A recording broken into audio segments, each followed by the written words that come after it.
Hello everyone! I'm AYANA, a Vtuber. Today, I'll explain how to adjust the view with the NUMPAD. Let's begin! Let's start! Press 0 on the NUMPAD to switch the viewpoint to the camera viewpoint. Press 1 on the NUMPAD to switch the viewpoint to the front. Press 3 on the NUMPAD to switch the viewpoint to the right. Press 7 on the NUMPAD to switch the viewpoint to the top.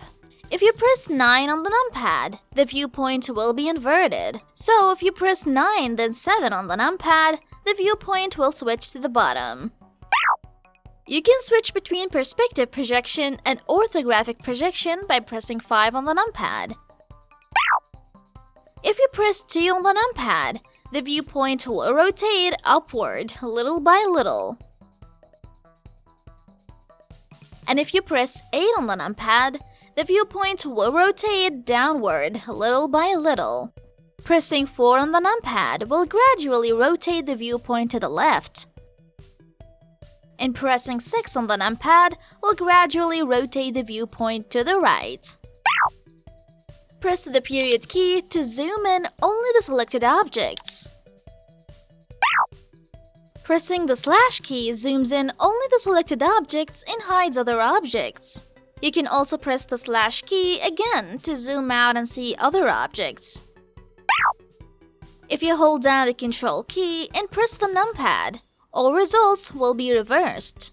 For example, if you hold down the control key and press 1 on the NUMPAD, the viewpoint will switch to be from the front to the back. You can divide the 3D view into 4 parts by pressing Ctrl plus Alt plus Q.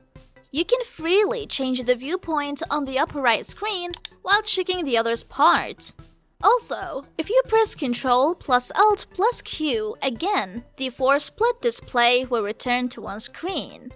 This is the end of the explanation on how to adjust the view by using the NUMPAD.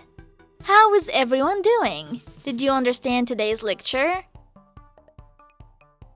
If you found today's lecture useful, please subscribe. If you have any requests, please let us know in the comments below. See you again in the next lecture. See you soon. Bye.